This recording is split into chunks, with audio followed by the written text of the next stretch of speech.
Alhamdulillah, alhamdulillah. Azizlar, mana bu dengizda mavj urishini ko'rsangiz bir boshqacha bir tarovati borki, bahri dilingiz ochiladi.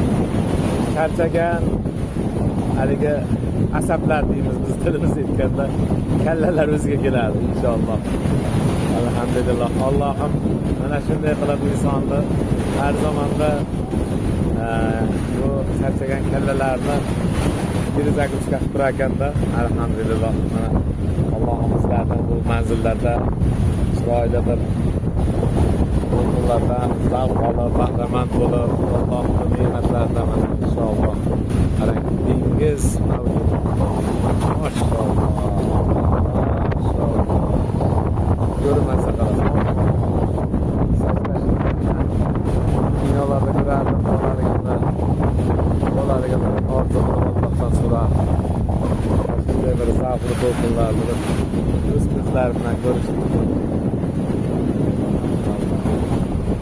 İsrail'i karayınlar, dengizde. Allah hammalarına nasip etsin. Hammalarına nasip etsin. Albatta azizlar, qo'limdan kelganicha Alloh menga mana shu xizmatlarni sunibdi.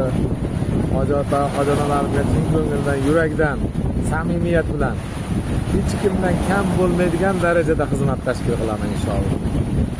Men nafaqat O'zbekiston, balki butun dunyo bo'yicha eng chiroyli darajada tashkil qilishga kerak. Hamma rejadan tashqari joylarga, juda ko'p joylarga borishga ishtiyoqidaman. Ilinaman xalqimga, yaqinlarimga. Oz yozilib, qiynalib, siqtalib, tiyinlab, qancha ularda yemay, ichmay, yig'ib keladi-yu, betlarda sarson bo'lib qolishidan qolmaslik uchun harakatda bo'laman inshaalloh. Nasa qilib, ham ibodat qilish kerak o'zimda, ham o'rnida ziyorat qilish kerak. Joiz bo'lsa, vaqt kelsa sayohatni ham qilish kerak. Alhamdulillah. Alloh hammalaringga ana shu kunlarni nasib qilsin. Eng zavqli darajada umra ziyoratlarini tashkil qilishlikda qalblaringda Allohga, kalomiga, rasuliga bo'lgan muhabbatni ziynatlanishiga harakat qilaman inshaalloh. Allohdan buni so'rayman va albatta bunga erishaman inshaalloh.